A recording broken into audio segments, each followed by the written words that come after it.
दक्ष प्रजापति की सभी पुत्रियां गुणवती थीं। फिर भी दक्ष के मन में संतोष नहीं था। वे चाहते थे उनके घर में एक ऐसी पुत्री का जन्म हो जो सर्वशक्ति संपन्न हो एवं सर्वविज्ञानी हो। अत दक्ष एक ऐसी ही पुत्री के लिए तप करने लगे। तप करते करते अधिक दिन बीत गए तो भगवती आद्या ने प्रकट होकर कहा, मैं तुम्हारे तप से प्रसन्न हूं। तुम किस कारण तप कर रहे हो? दक्ष ने तप करने का कारण बताया तो मां बोली, मैं स्वयं पुत्री रूप में तुम्हारे यहाँ जन्म धारण करूंगी। मेरा नाम होगा सती। मैं सती के रूप में जन्म लेकर अपनी लीलाओं का विस्तार करूंगी। फलतः भगवती आद्या ने सती रूप में दक्ष के यहाँ जन्म लिया। सती दक्ष की सभी पुत्रियों में सबसे अलौकिक थीं। सती ने बाल्यावस्था में ही कई ऐसे अलौकिक आश्चर्यचकित करने वाले कार्य कर दिखाए थे जिन्हें देखकर स्वयं दक्ष को भी विस्मय होता था। जब सती विवाह योग्य हो गई तो दक्ष को उनके लिए वर की चिंता होने लगी। उन्होंने ब्रह्मा जी से इस विषय में परामर्श किया। ब्रह्मा जी ने कहा, सती आद्या की अवतार हैं। आद्या आदि शक्ति और शिव आदि पुरुष हैं। अतः सती के विवाह के लिए शिव ही योग्य और उचित वर हैं। दक्ष ने ब्रह्मा जी की बात मानकर सती का विवाह भगवान शिव के साथ कर दिया। सती कैलाश में जाकर भगवान शिव के साथ रहने लगी। भगवान शिव के दक्ष के दामाद थे, किंतु किसी वजह से दक्ष के हृदय में भगवान शिव के प्रति बैर और विरोध भाव पैदा हो गया। एक बार देवलोक में ब्रह्मा ने धर्म के निरूपण के लिए एक सभा का आयोजन किया था। सभी बड़े बड़े देवता सभा में एकत्र हुए। भगवान शिव भी इस सभा में बैठे थे। सभा मंडल में दक्ष का आगमन हुआ। दक्ष के आगमन पर सभी देवता उठकर खड़े हो गए, पर भगवान शिव खड़े नहीं हुए। उन्होंने दक्ष को प्रणाम भी नहीं किया। फलतः दक्ष ने अपमान का अनुभव किया।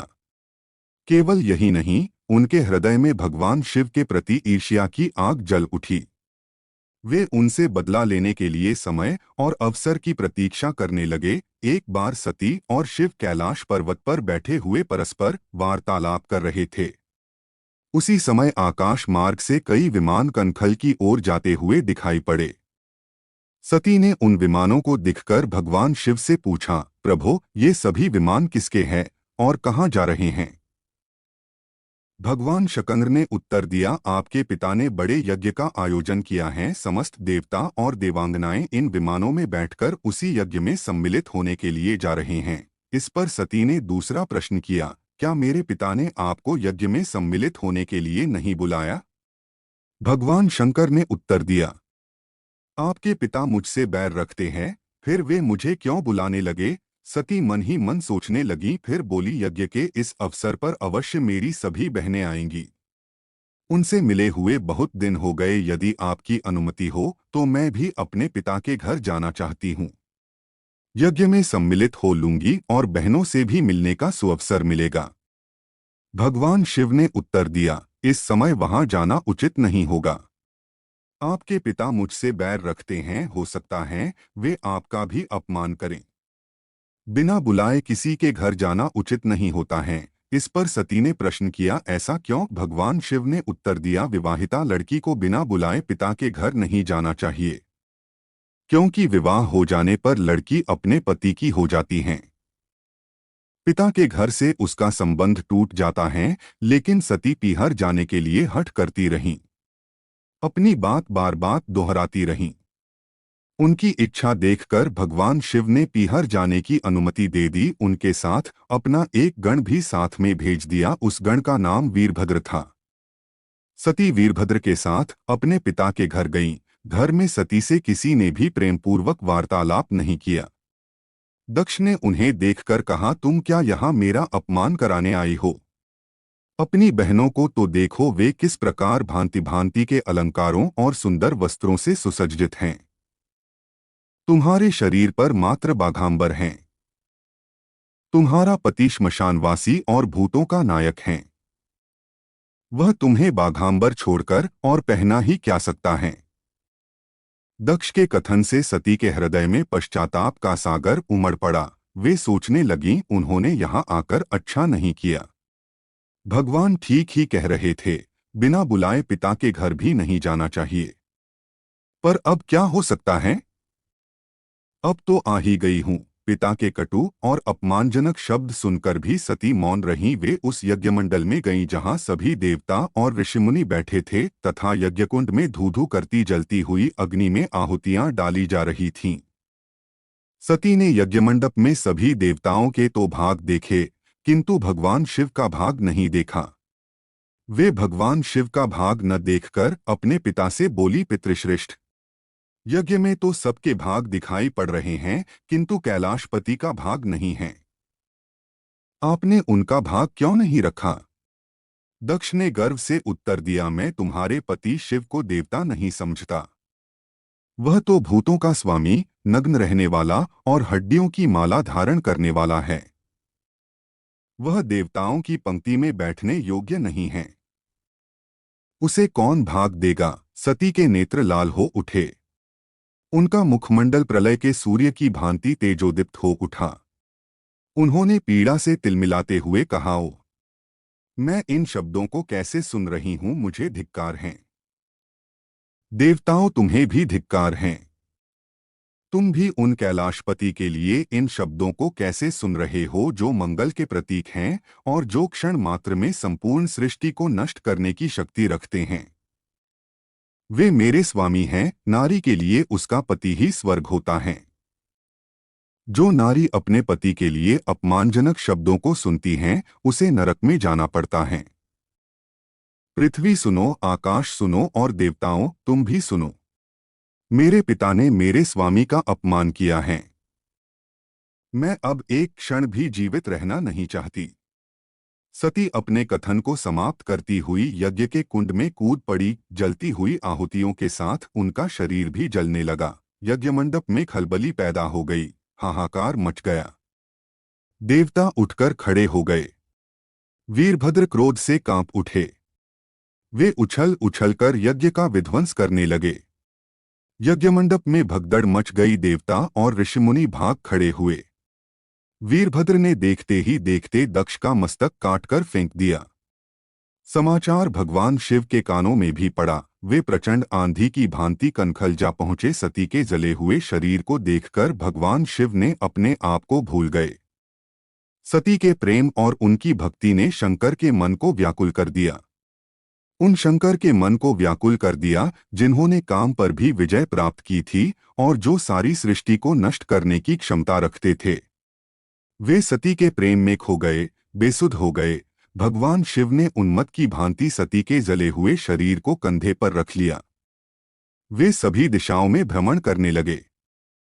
शिव और सती के इस अलौकिक प्रेम को देखकर पृथ्वी रुक गई, हवा रुक गई, जल का प्रवाह ठहर गया और रुक गईं देवताओं की सांसें। सृष्टि व्याकुल हो उठी। सृष्टि के प्राणी पुकारने लगे, त्राहिमाम त्राहिमाम। भयानक संकट उपस्थित देखकर सृष्टि के पालक भगवान विष्णु आगे बढ़े। वे भगवान शिव की बेसुधी में अपने चक्र से सती के एक एक अंग को काट काट कर गिराने लगे। धरती पर 51 स्थानों में सती के अंग कट कर गिरे। जब सती के सारे अंग कटकर गिर गए तो भगवान शिव पुनः अपने आप में आए। जब वे अपने आप में आए तो पुनः सृष्टि के सारे कार्य चलने लगे। धरती पर जिन 51 स्थानों में सती के अंग कट कर गिरे थे, वे ही स्थान आज शक्तिपीठ माने जाते हैं। आज भी उन स्थानों में सती का पूजन होता है, उपासना होती है। धन्य था शिव और सती का प्रेम। शिव और सती के प्रेम ने उन्हें अमर और वंदनीय बना दिया।